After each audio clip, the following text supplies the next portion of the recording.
Want to welcome everybody to this virtual patient perspectives roundtable, where we're going to be talking about the clinical trials and care in the midst of COVID-19. My name is Rob Coleman. I'm a GYN oncologist in Texas, and I'm the president-elect for the International Gynecologic Cancer Society. So I want to welcome you to our first of these patient perspectives. It's going to be a series. We believe that will be informative to patients and healthcare providers. This is an IGCS initiative that was developed to facilitate this continual exchange of essential information in this ever-changing environment of COVID-19 pandemic. I know we've all been affected by this in various different ways, and we're going to talk about that today. This series is a significant component of IGCS's effort to contribute to the global need for vetted, constructive, region and population specific information and guidance. And that's one of the beauties of this society, is that we have a reach that covers the globe. So what you're going to be in for today, and we're really excited about this, is this opportunity to get perspectives from many healthcare experts from around the world. And I'll introduce them in just a second. Survivors and patients and family members are constantly searching for reliable information from trusted resources, and clinicians and researchers and other healthcare professionals are constantly seeking the most current evidence-based information to guide patient care and clinical trial conduct. This virtual roundtable series brings these two communities together within the safe distance confines of the webinar. So, and we've done a lot of these lately, believe me. It's the new normal. So we plan to host a monthly virtual roundtable, each on a different topic important to both survivors, to the survivor patient community, and to the clinician research community. And this first session is titled Patient Care and Clinical Trial in the Midst of COVID-19, and will feature 4 panelists, each covering a different population and region of the world, Gynecologic Cancer Society, and perspective. So we are thrilled to have attendees from over 40 countries. Actually, I just heard it was 47, and it may be increasing, that are joining us for this virtual roundtable. Just a few housekeeping items before we get going. If you wish to see all the panelists on your screen, please click the gallery view, which will be up in the top right corner of your screen. If you wish to see only the person, you can click the speaker view, and then you'll be able to see the highlight for that.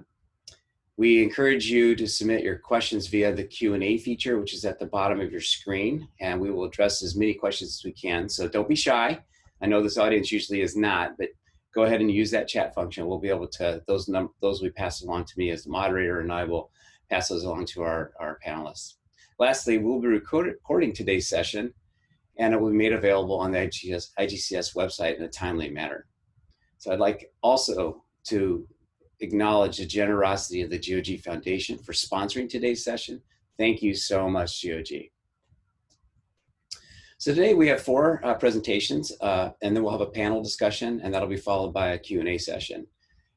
Our distinguished virtual panelists include Dr. Larry Copeland, who is the president of the GOG Foundation and a gynecologic oncologist at the James Cancer Center Hospital at The Ohio State University in the USA. We have Dr. Mary McCormack, who's chair of the Cervix Cancer Research Network, CCRN, and a member of the Gynecologic Cancer Intergroup Executive Committee, and she is a consultant and clinical oncologist at the University College London Hospitals in the UK, and she specializes in non-surgical treatment of gynecologic cancers.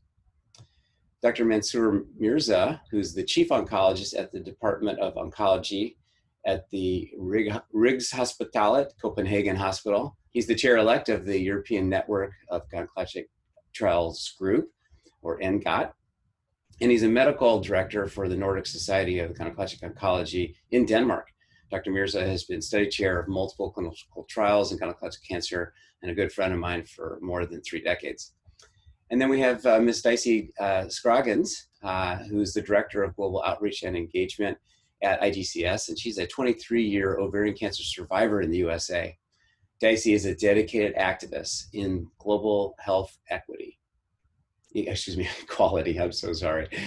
And she is, unfortunately, she's unable to be here today, but she provided us with a case of why that's the situation. And she's also allowed me to read some of her slides to you to provide her perspective.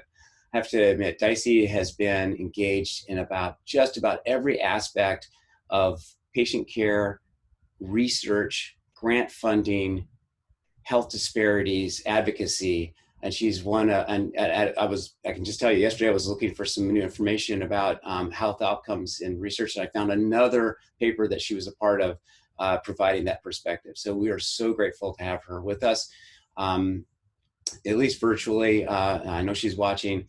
I wish she could be here with us live as well, but we'll be catching some information from her. So before we move on to the presentation, I'd like to share a few context thoughts and guidance. And I'll go ahead and take the ball here to start us off. And I want to focus around a topic that I'm extremely passionate about, and that's this motto that research cures cancer.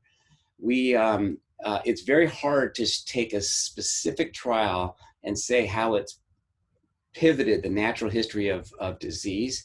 But what we are learning now through our resources and capturing data on a global scale is that the natural history of these diseases are changing because of the interventions that are happening. So the fundamental piece of this is the participation and conduct of clinical research. And what you have in your panelists here today, including Dicey, are people who are dedicated to that movement. So I feel very strongly about that, and I'm going to provide a little context as to why I feel that's so important. Now, I remember one time I always start this kind of this discussion with a patient interaction I had, where I was going through all the nuances of the trial. I had my dry erase board there. I'm drawing all the little diagrams and arrows and receptors and targets, ligands, and what it's going to do to the cell and all this.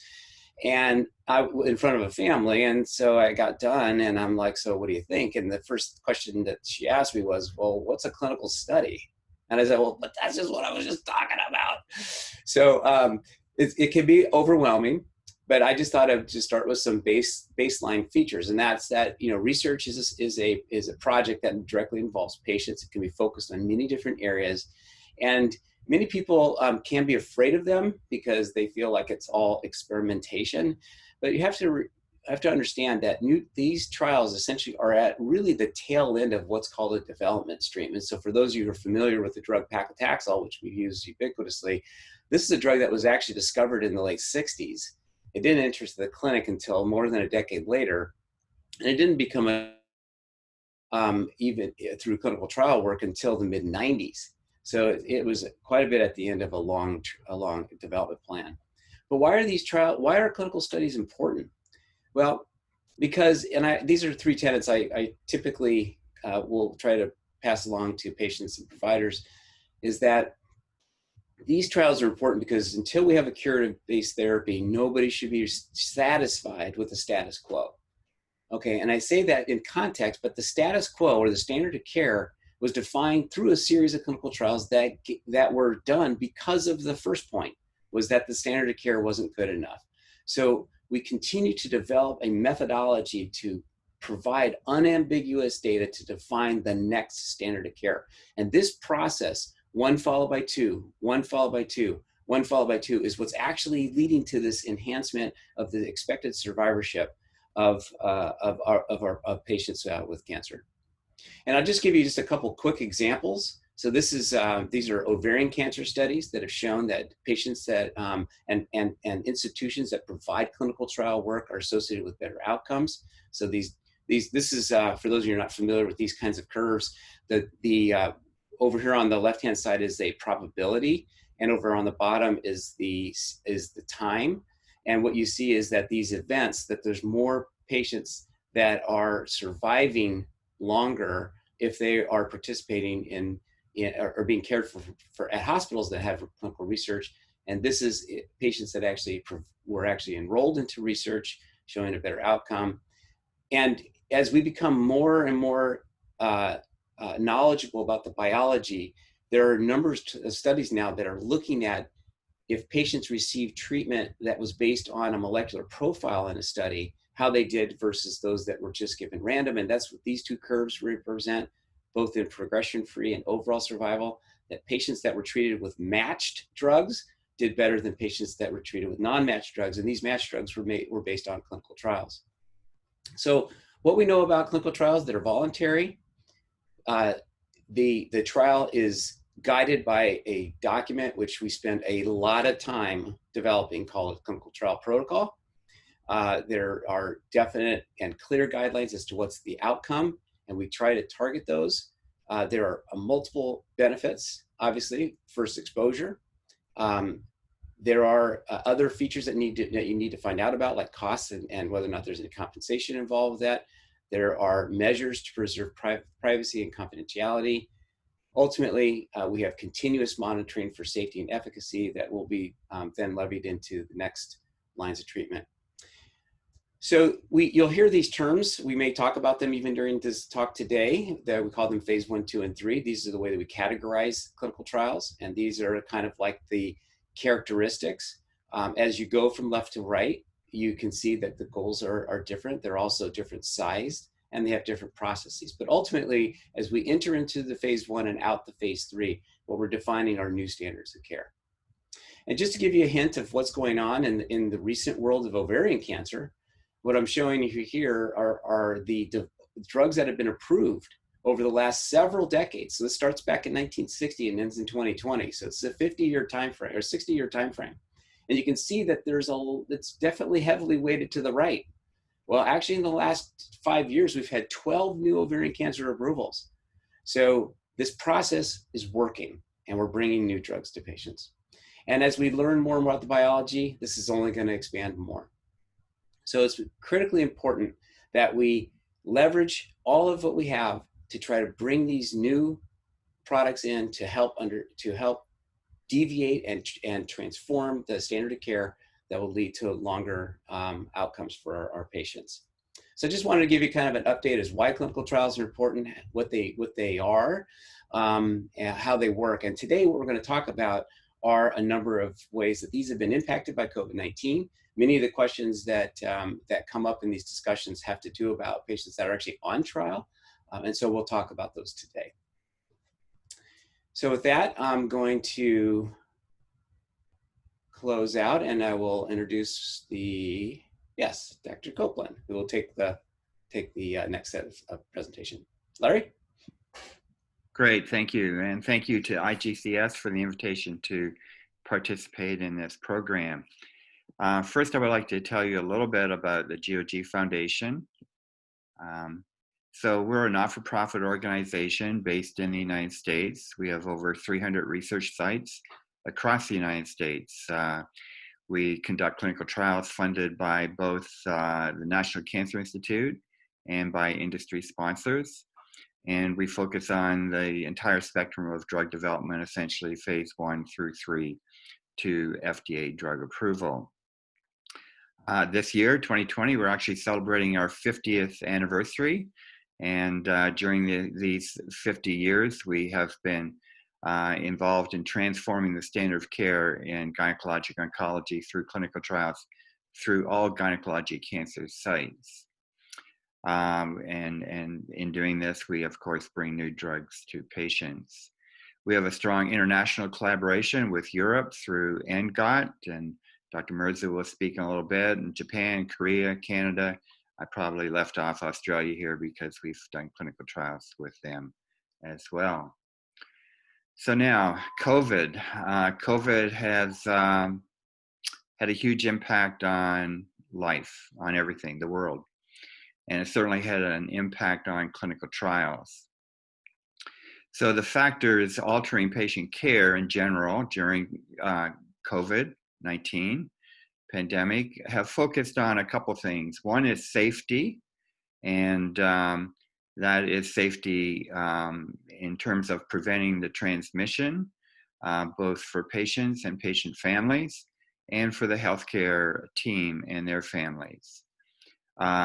Logistics, we need to be cognizant of the use of materials, and so that has translated into efforts to decrease using protective environment materials, and avoiding strain on other resources such as ventilators. Of course, during this, people are laid off, the economy is taking a hit globally, and this impacts patient and family finances and resources, and it is also impacting healthcare finances. So what are some of the specific actions that have been implemented during COVID? Well, we clearly want to limit the transmission of the virus. So social, or probably better stated, spatial distancing has been a priority. And for us in medicine, this has resulted in many telemedicine video visits, unless a patient physician encounter for an examination is essential to the care. The use of protective environment masks and gloves and et cetera, has impacted the entire process in terms of limiting our activity. Screening, we do intense screening at all healthcare sites, including the asking of questions, taking of temperatures, and of course, we've moved to viral testing now for anybody entering the hospital for surgery. This has a limitation on family at appointments and in treatments and in hospital, and this is obviously a stressor for the healthcare environment. We've been canceling surgeries and delaying surgeries, and this is to protect the PPE and the ventilators. And of course, the financial and social support activities have been profound. Both the governments providing funding and many other resources. And so what are we looking forward for recovery? Well, just as the process of restricted activity has been regional and a continuous process across the country, the recovery process will also be regional. I think larger programs in general will reestablish their infrastructure more quickly and get their research staff back on site.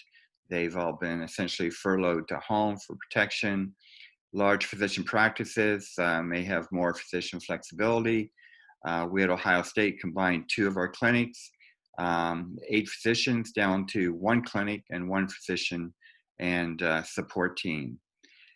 Patients on clinical trial, clearly we've had protocol violations because we have not required examinations on a regular basis unless absolutely necessary.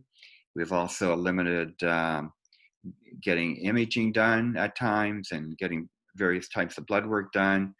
And so we will transition back to selective return face-to-face visits and reestablish the rigorous study monitoring that we're used to.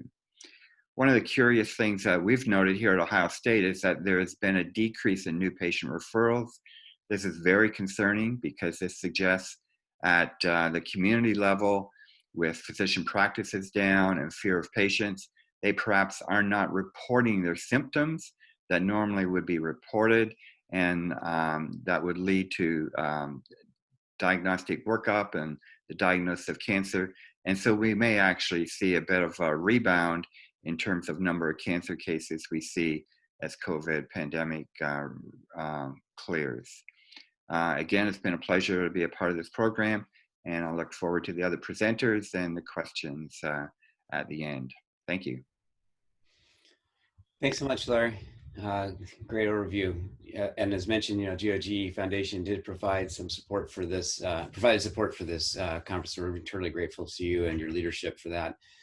I just want to remind people that if you look at the bottom of your screen, two buttons over from where it says share screen is a Q&A button. Go ahead and use that as the portal to bring in questions, and we'll be monitoring those. So just want to make sure people know how to find where to put the questions. Okay, before we move on, I want to now introduce Mary McCormack, who I introduced before, and she's going to give us a perspective from her practice. Mary? Thank you, Rob, and thank you, Mary, and the rest of the IGCS team for this invitation to speak, and good afternoon to everybody from London. I'm the current chair of the Cervical Cancer Research Network, and I'm going to sort of just talk you through what that is, but we'll first start with some perspective on cervical cancer. So looking at Globicon statistics from 2018, and this reflects data collected by the International Agency for Research on Cancer from 185 countries. And the leading female cancer in the majority of those countries, in over 150, is breast. Cervix is the leading cause of cancer in approximately 28 countries. However, when you look at the lower part of the graph and you look at the other part, right-hand part of the slide, you look at mortality, you'll find that actually cervix cancer accounts for the deaths in almost a quarter of the countries surveyed. Looking at this bar chart, we think about the incidence of and mortality from cervical cancer according to the social and economic status of different countries. And we can call this is often called the Human Development Index. And on the left-hand side, we've got high and very high countries, which generally have well-established and well-developed healthcare sectors. And then on the right-hand side, we've got the low and medium Human Development Index countries where there are fewer resources. If we look at cervix cancer, which is the second one down, we can see that the incidence of the cancer varies from about 10 in the high and very high HDI countries to over 18 in the low and medium HDI countries. When we look at the red bar underneath and we think about mortality and deaths from cervical cancer, there is a threefold difference in the deaths between the high, very high, and the low, medium Human Development Index countries. So this is really quite a shocking statistic, but not new. The WHO has recognized that cervical cancer is a major public health problem. And so they initiated a call to action in 2018 to eliminate cervical cancer in every country of the world. They hope to achieve this primarily through a combination of HPV vaccination and screening and treatment for precancerous lesions. However, modelers estimate that this goal could be achieved within a few decades in the high resource settings, but it could take to the end of the 21st century in the low resource settings. So I think we're not going to be out of a job anytime soon, sadly. If we think about research and looking at how we can improve the outcome in cervical cancer through research, I think this is very nicely illustrated here. The graph we have on the left-hand side really shows the relative risks of survival following 5 chemoradiation clinical trials. Essentially what this showed was that if you add chemotherapy to radiation, more patients live for longer. So we improve survival, and this data was first published 20 years ago, and it really did represent a major advance in the treatment of this disease, and it established chemoradiation as a standard of care. So what have we done over the last 20 years? Well, we have, through research within the Embrace, led by the Embrace group in Europe, looked at new technologies and brought those technologies into play in the treatment of cervical cancer. What they have very nicely shown is with image-guided, particularly image-guided adaptive brachytherapy, local control, it has improved significantly. And even for patients with locally advanced disease in the pelvis, the local control rates are 67 to 73%. These are really quite amazing. However, a large number of patients would still die from cervical cancer, so there is a need for further treatments. So the Gynecological Cancer Intergroup is an organization, GCIG is an organization that comprises 33 national research groups. And the primary aim of this organization is to promote and facilitate high-quality clinical trials in gynecological cancer to improve the outcome for all such women. As a part of that work stream of this bigger group, the Cervix Cancer Research Network was established in 2011 by Henry Kidner, one of my UK colleagues. And it really comprises a group of clinicians with a particular interest in the treatment of cervical cancer. It is primarily focused on trying to connect with countries where there are no national research groups with the aim of promoting research in GCP in cervical cancer, and of course, ultimately, to facilitate participation in clinical trials. So thinking about our two mainstreams, which are research and education. From the research side, establishing a network of sites might sound easy and simple. It's anything but. So we needed to go out and through our annual symposia, which are held in low and middle income countries, we have established a connection and a rapport with a number of institutions that we might not otherwise reach. Through our symposia, we can then promote clinical trials and the concept of clinical trials, not just phase 3 trials, but of course research in the broader sphere. And other things that groups can do to become familiar with what is involved in conducting trials. We also, through our symposia, focus on how to start a clinical trial and to give some guidance and guidelines to interested individuals. The opportunity, go back to the other slide, please. We also focus on local key issues, for example, hypofractionation or reducing the number of fractions of radiation that can be delivered for palliation of symptoms. This is a very important topic, particularly in low-resourced settings. From the perspective of our symposium, this is only possible because it is sponsored by our industry colleagues and it is free to participants, which of course is important in parts of the world where there's less funding for research events. Next slide, please.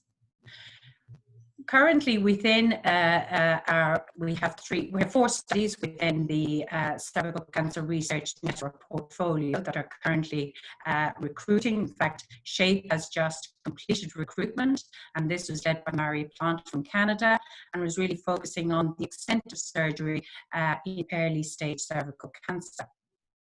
The Sentinel 3 protocol has recruited patients from CCRN sites and will open up in further sites in Brazil. This is primarily looking at the place for the sentinel lymph node technique in staging for early stage cervical cancer. And this will have important implications for quality of life issues for patients in the future. For those with locally advanced disease, the Interlace trial, which I am the chief investigator for, is investigating whether giving additional weekly chemotherapy over and above the standard of care chemoradiation will improve the outcome in women with cervical cancer. So this is one of the phase 3 trials that may change practice in the future, but this is still recruiting. TACO is a study that's recruited in Southeast Asia, and this is comparing weekly versus 3 weekly cisplatin. Again, this could potentially have major implications for low-resourced settings. So what happened in the COVID era? Well, I've mentioned that we have hosted an annual symposium starting in 2016, and each year it's in a different region of the world. Our 5th annual symposium was scheduled to take place in Da Nang on the 22nd and the 23rd of February. We were very excited to have a really good program over 2 days, which included some lectures on updates on standard of care, but also 2 workshops, one on the sentinel node technique and one on image-guided adaptive brachytherapy. However, we received, and we had obviously over 100 participants registered for this meeting from about 28 institutions in the Philippines, in Vietnam, from Indonesia and Thailand. We then received a letter at the beginning of February informing us that the government in Vietnam had cancelled all festivals, all symposiums, as they attempted to, and quite successfully, as it so happens, control the spread of coronavirus. So that meant our symposium was cancelled. Which was a great disappointment, but we hope to be able to re-establish it again next year. So how has recruitment to our studies been affected by COVID? Well, we currently have active sites in India, in Brazil, and in China. In fact, the first patient from a CCRN site to be recruited to the center called Free Protocol was entered from Hangzhou in China, and this was in mid-March. So they clearly haven't been particularly affected by the COVID virus.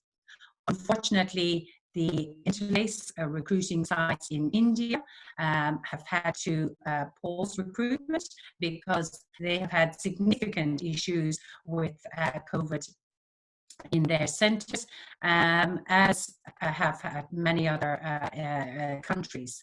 In Brazil, we have 8 sites in setup, none of which were currently active for recruitment. Next slide.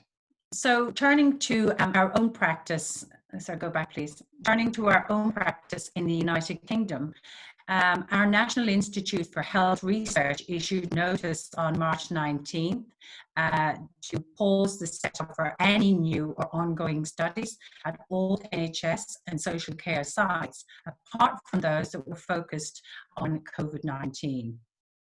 So as a result, recruitment to clinical trials effectively ceased. So what is the impact of COVID on cancer care in the UK? Well, the primary focus of our government has been to stay home, protect the NHS and save lives. This is particularly important when we looked to other situations in China and across Europe, and we could see that the health services were becoming overwhelmed. And our priority, the government's priority, was to protect our NHS, to make sure that we did not become overwhelmed and we were able to deliver care to those patients that were unfortunate enough to become really ill from COVID.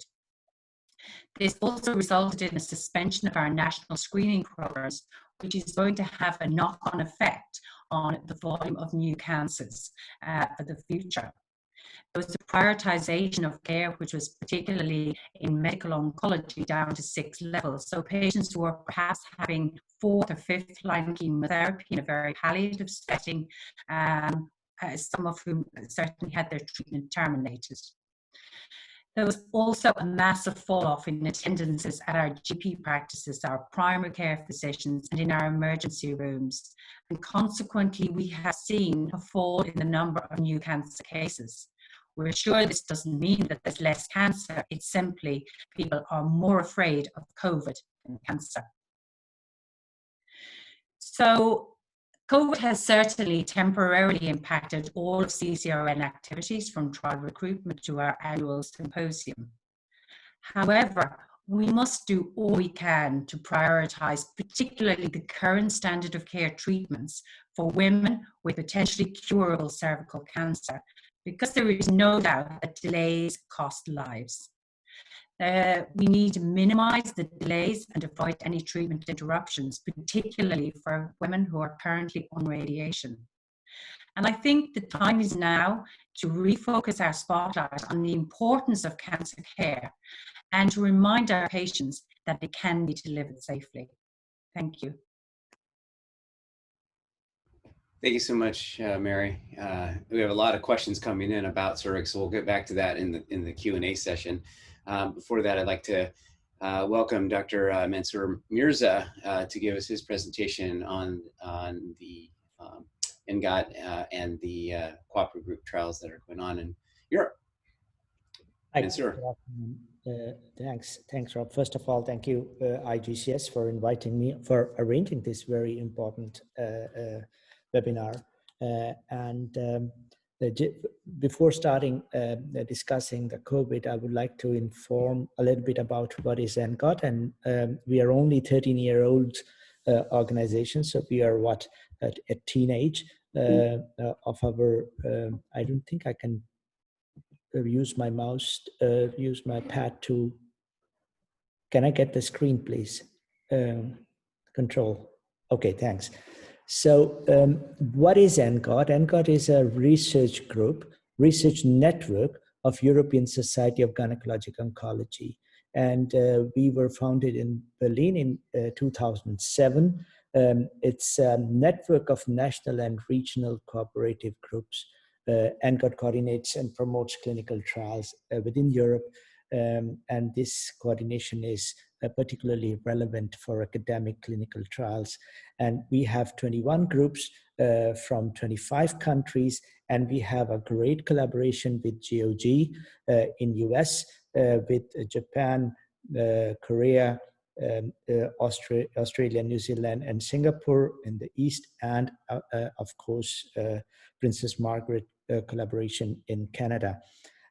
So that here this map shows that we are covering whole Europe with all trialist groups are part of ENGOT. So we are trying to do all things together. When we are together, we are strong, and we can produce a high level of research with all these countries involved.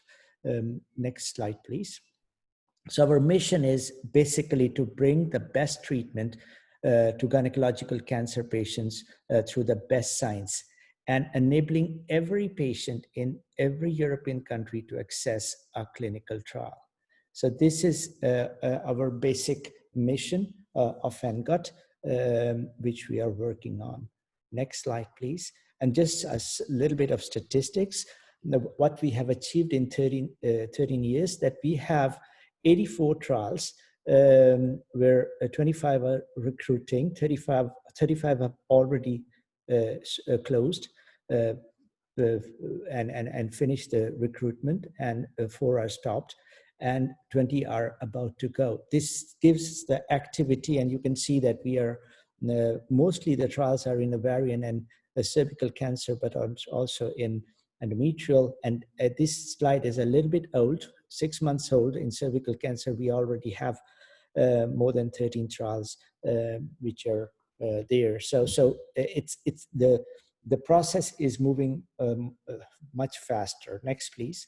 And if you can see how we work together, these are the groups which make ENGOT, all these European groups,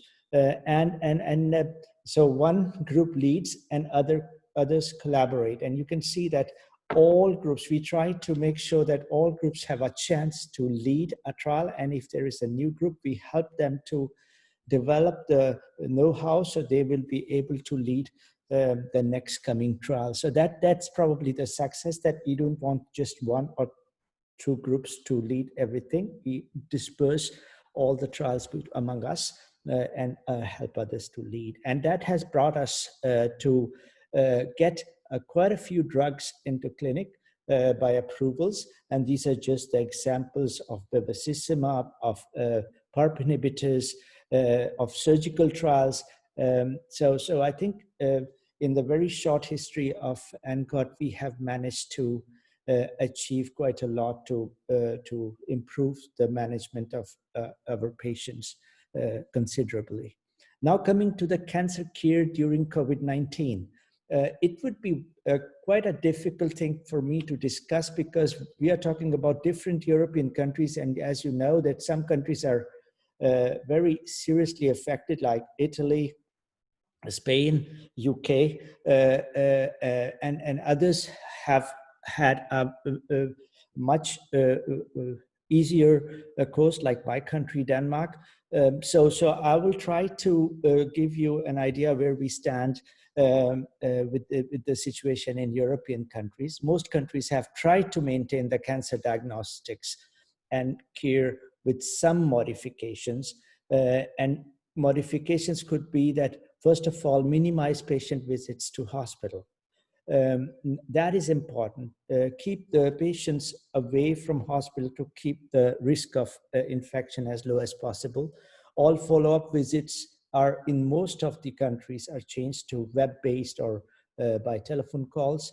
Only initial visits where you have to tell the patient about the new treatment or the treatment results, or if patient has progressed and you have to have a face-to-face meeting. These are still happening on the sites.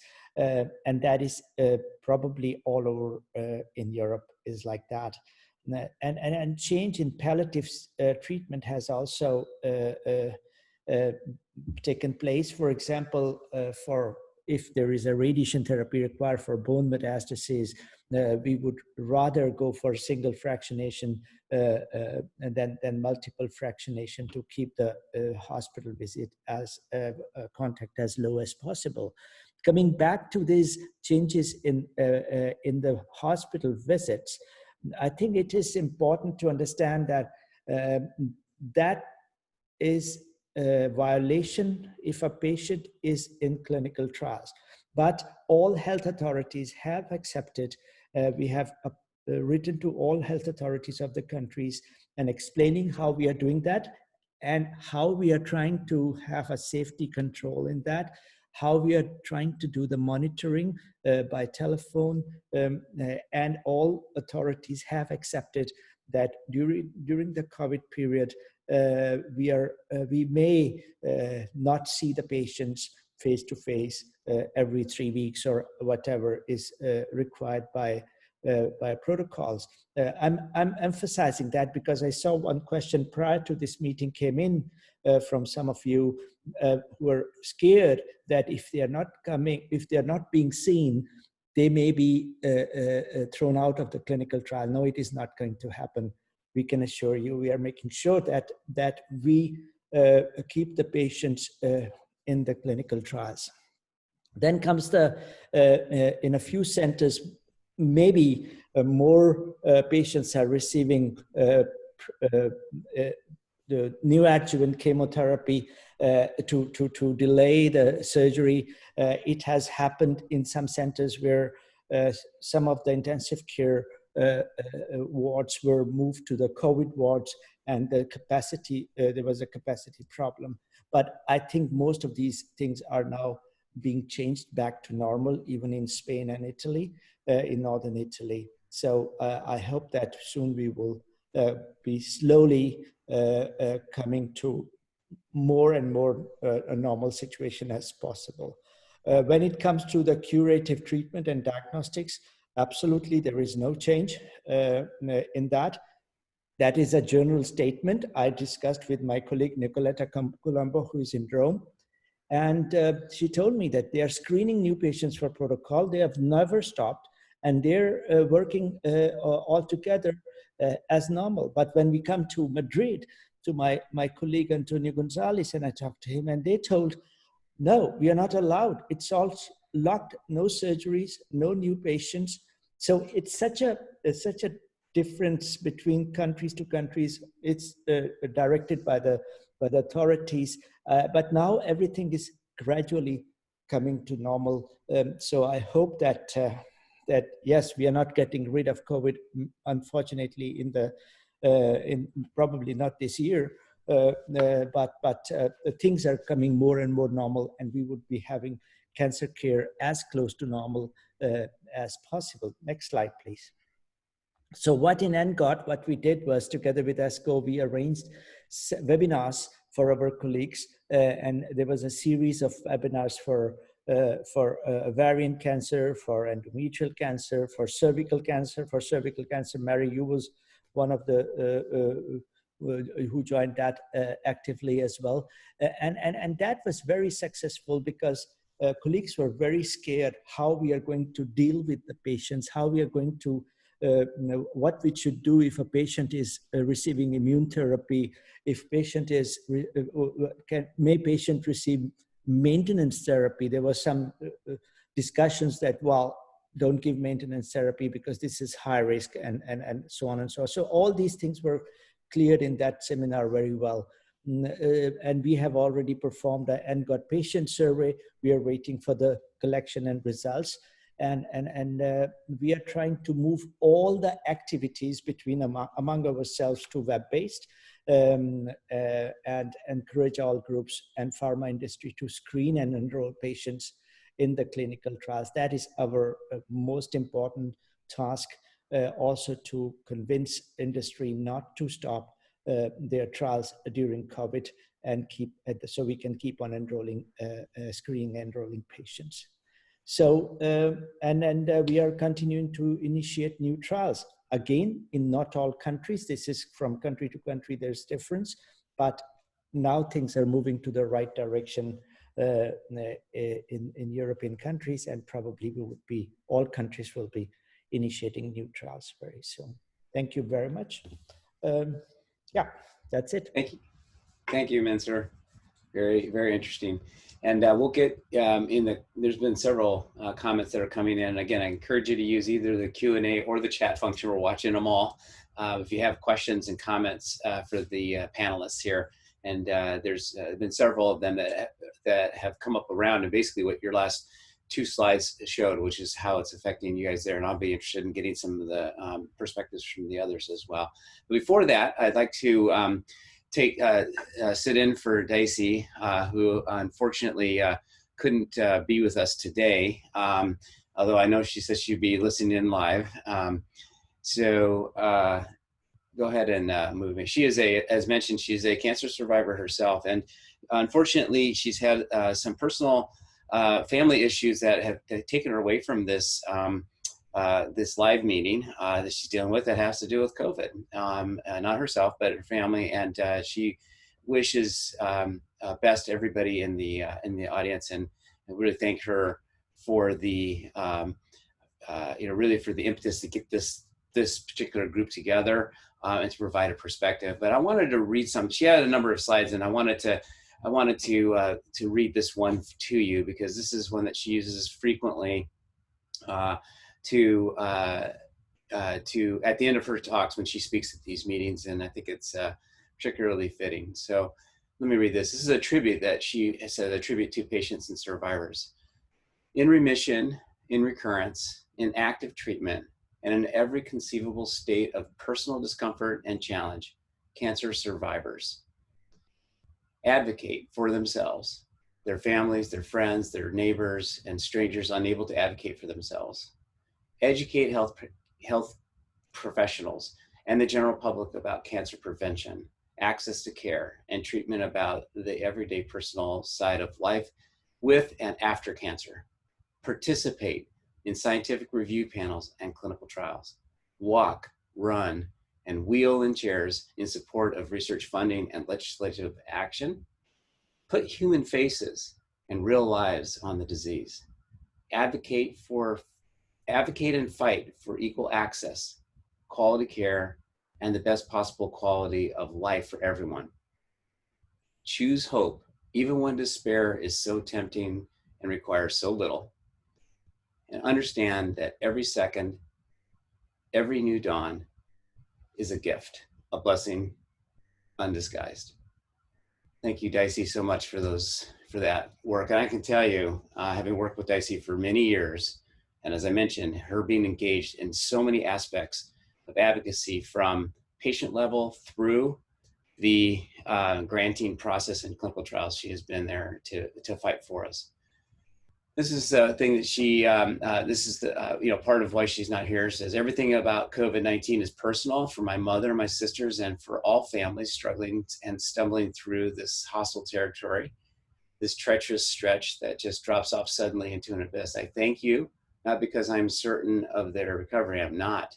I am perhaps unreasonably hopeful, but frightfully uncertain. Instead, I thank you for your courage, dedication in the present, and for the work ahead, for the significance of you being here today, either as panelists or attendees, and for every tender, caring hand extended or held to bridge the abyss. Thank you.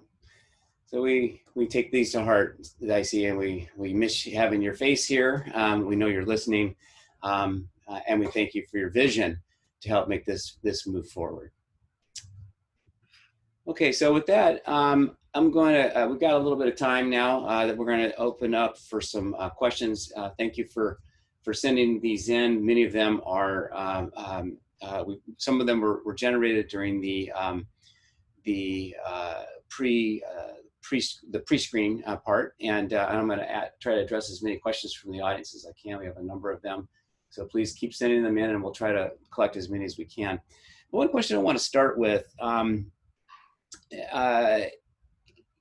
maybe just to start off this discussion, this is one that came in early, and that was, should women continue to have regular screenings, especially if they require hospital visits?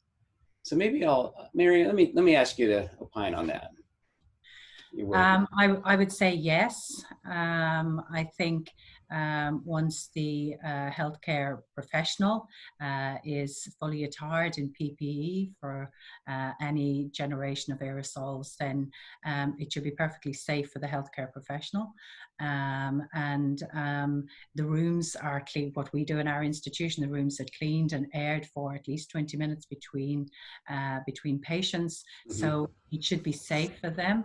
And I think it's important that women don't miss the opportunity to have treatment for either pre-cancer changes or for early cancer, you know, that can become untreatable or very advanced in a matter of months if left unattended to. So I think that should be the overriding concern. And of course, we and many institutions as well will pre-screen the patients for symptoms of COVID before they attend.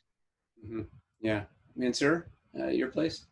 Absolutely, and the same is happening, that we are so the waiting rooms we are not allowing any attendants to be there, so that decrease the number of people sitting in the waiting rooms with all the hygienic available. All the outpatient clinic is cleaned after each patient, so hygienically it's completely, and we must keep on that activity. As Mary said, that it would be terrible if we start seeing patients coming in late stage disease than early stage. So answer is completely yes. And actually this is officially also announced by our health authorities that you should continue this activity. Yeah, thank you. I think, so one of the questions that came in actually is addressing this from the concern that you guys both raised, and Larry, maybe I'll get your opinion on this, is that, you know, do we expect to see a spike in mortality, you know, as a result of this, you know, kind of, I don't know how long it's been, at least in some parts of the world, it's been affected since January, but you can, I mean, here it really hit us in the US in March, April, and currently. Do you think we'll see you know, those factors show up in statistics? Yeah, that's a tough question. I think when you use the word screening, this is a patient who's asymptomatic and has no findings. You know, my greater concern is there are patients out there who are symptomatic. They're having abnormal bleeding, they're having symptoms, but they are too frightened to be seen. Those are the patients I am the most concerned about, because they are going to be the ones who have missed a chance for earlier diagnosis. Mm-hmm. Yeah. So the yeah, I think that a lot of us don't want. I mean, most of the places that I have spoken to, they are trying to make extra contingencies for new diagnoses, so that they're maybe prioritizing some of the follow-up, so that there's, although they want to limit patient exposure, patient healthcare exposure in the clinics, they're prioritizing kind of the follow-up visits so that they can make room for new patient visits. And I wondered, have you guys seen a drop-off in new patients in consults? Yeah. Uh-huh. Yes, absolutely. I mean, there's been a drop-off in patients seeking referrals from their general practitioners to hospital, a drop-off in the outpatient visits, new outpatients to the gynecologist. And so consequently, it sort of, it trickles down to the rest. But we're not busy, but we're certainly seeing fewer patients. Yeah, I agreed. Well, So Mary, oh, go ahead. Sorry. Go ahead. Yeah. So one of the important things to appreciate, I think, for our audience is there is no delay in new patients getting in to be seen. Right. So this COVID process hasn't slowed that part down. We are seeing new patients immediately, getting them evaluated and getting them on to diagnostic and therapeutic processes. So COVID has not done that. We're more worried about the rural communities or places where primary care physician practices are maybe closed or limiting their activity. Emergency rooms are prioritizing COVID rather than other, we're more worried about that. Once a new patient is diagnosed, no problem, taken care of. Right. And that's a very important point, Larry. Yes, the same here. And as Mary said, I think we saw a small decrease in referrals, although we are all centralized, but probably that was because the GPs practices were closed for some time, and that has affected the referral system. But as soon as we have a patient in, everything goes. Actually, it's going faster now because we have more. Well, surrealistic. We have more time for that. So I think, yeah, go ahead, Mary. I think the other thing to say that certainly in the UK, for patients who don't yet have, as Larry says, who don't yet have a diagnosis of cancer, our feeling as healthcare professionals is that they're not pursuing their symptoms as they would ordinarily done via their GP or the emergency room. So they're too frightened of COVID to actually address what the other issues that might be going on. But as you said, for those that have had a diagnosis of cancer and those that are current patients, I mean, they feel very strongly, vast majority of them, that, this is their opportunity to get cancer care and they want to continue, and they're happy to, I won't say happy to take the risk, but actually they want their treatment. They don't want to be ignored just because we're dealing with COVID. And that's really important. And for these patients, those who are on treatment, so what we have done, even if they're on clinical trials, if they are getting tablets, let's say PARP inhibitors, we have agreed with the health authorities and with the pharma that we will be delivering 2 to 3 months of tablets to patient, capsules to patients. So patients do not need to come in. Need to come back, yeah. Yeah. So that has changed. Of course, there is a safety issue in that, but we make sure that we have the video calls with them, and in case any problem, we bring them in and would like to see them in. But otherwise, we try to keep them out as much as possible and try to give the home delivery of those medications which are possible. Yeah, I want to get into a little bit. I know we're almost at time, but I want to get into a little bit of discussion about that, about how we think future clinical trials will be impacted by COVID. But before we go there, Mary, there's been a number of questions that have come in about cervical cancer trial availability in countries. For instance, one panel or one comment came in from the Philippines. They say that it accounts for 50% of the incidents and deaths, but we can't get trials. And I think another one asked about how do we keep awareness up in this time period. I think they're related in a way, and in some ways not. But maybe you could comment on how is it that we can engage our international community to bring awareness and clinical trials to these countries where the burden of disease is most affected. And I know you touched on this a little bit, but maybe you could help this listener. I think actually the webinars have provided a very good opportunity for people that perhaps don't normally get the opportunity or don't have the funding to attend international meetings. So things going online and being available free or at a low subscription, I think is a really excellent way of staying up to date with developments. So I applaud IGCS and ESGO and various other organizations for actually bringing more webinars, putting them on during this time so that people have an opportunity to catch up. So I think that's important. With respect to developing trials and promoting trials in settings where, as I said, where there aren't any national research groups. I mean, there are a number of challenges. They're not insurmountable, but this is what we have been trying to overcome within the Cervix Cancer Research Network by reaching out to areas and sites where they have most of the ability, but perhaps they haven't done any particular trials or they haven't participated. So maybe they don't have all the infrastructure, but with guidance and mentorship, they can achieve that. So that's partly what we're about. Right, I couldn't agree more. I think that's a great responsibility, but I think there's an amazing amount of opportunity for us. Last point I wanted to go, because we're at time, but I wanted to get your guys' thoughts on how COVID might be changing clinical trial conduct in the future. Let's say that the burden of disease, starts to wane away. How do you think clinical trials will be impacted? So, Larry, let me talk to you. Let me ask you, because I know you're like trying to think of an answer. Yeah, when I'm smiling, I don't have an answer. I know. That's why I told you. But I think that's not an easy question to ask, because I don't think that we are the only one. If we wish something, it will be changed. You have two other players.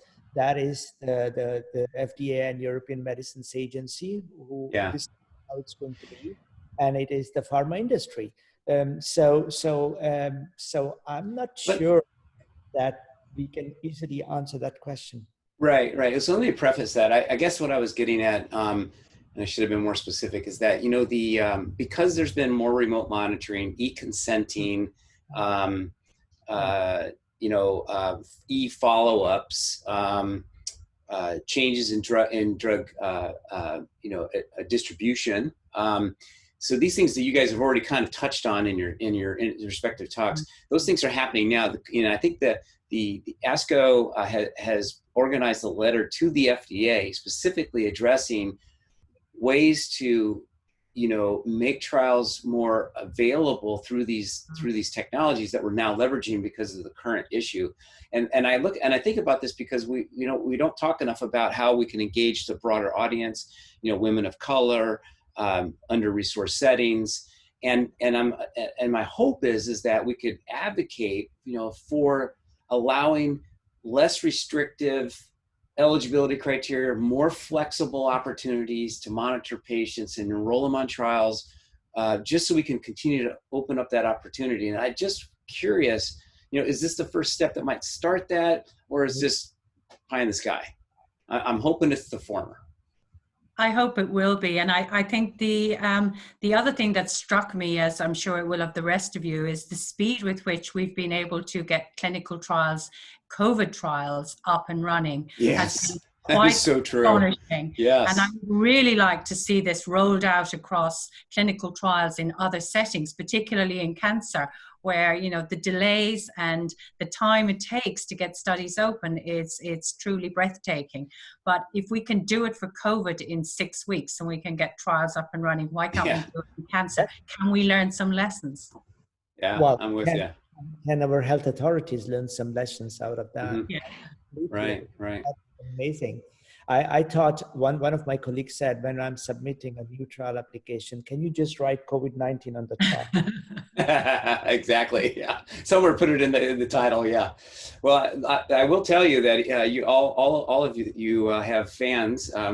Many people from around the world are sending their thanks and hellos to each of you. But I wanted to give you, because we're at time, I want to give you guys a chance to maybe make a final statement or a final comment before we close it out. So, Larry, I've given you enough time to think about something. So let me start with you. Okay, well, I'm still thinking about your last question, so I'll focus on that. So I think our concern for patient safety and things we can do in general are heightened now.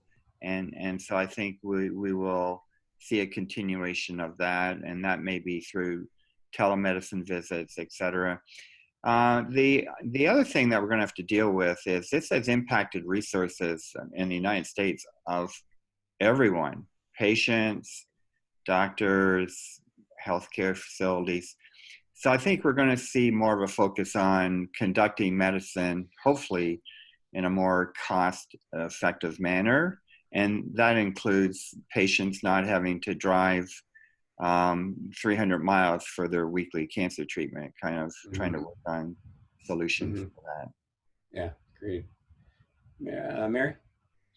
I think we need to continue to focus on how we can make clinical trials more available, particularly my interest in cervical cancer in parts of the world where this is a truly huge burden, and how we can bring those in, and particularly how we can get the new technologies to them, and to say, hopefully, you know, we will find ways of working around the restrictions that are placed upon us due to COVID, but not to forget that cancer patients still need treatment, and clinical trials are the only way that we're going to drive through change and improve the outcome for our ladies.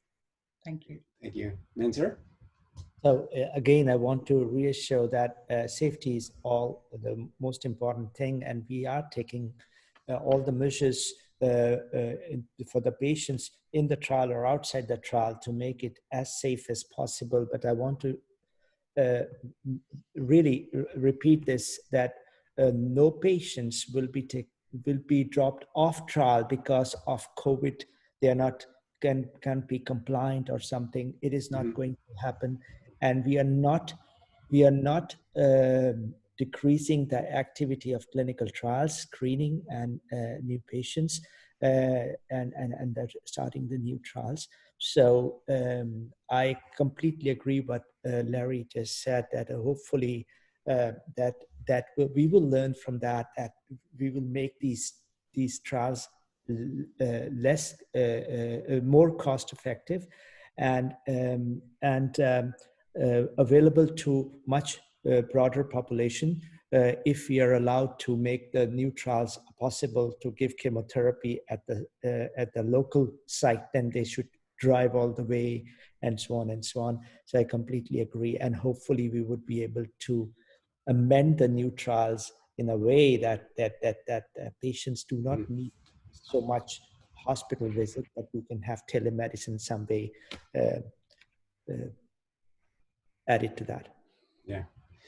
Well, thanks, you guys. Boy, there's lots and lots of comments coming in. They always come in at the end. That's why we tell you guys to do it at the beginning, so we can get to them. So, but I do want to thank the panelists. You guys were amazing. This was a great discussion. And I want to thank the audience for attending. Throughout the year, we'll be holding a series of these monthly virtual patient perspective roundtables. Please check the website to find out information about where and when these will be happening. We'll be out on advocacy pages, social media, and through other venues. And we look forward to participation in the June roundtable. We, we'll be gathering all these comments and questions. We may figure out ways to address more of them in future formats. So we really appreciate your feedback. There will be a link after this session that will give you access to the PowerPoint presentations. And again, I want to thank the GOG Foundation for the sponsorship of this session, and to all of you for joining us here virtually. And we hope that you guys have a great rest of this weekend. And we wish you all continued good health and safety. Thanks again for joining. Stay Thanks safe. for hosting. Thank you. Thank you.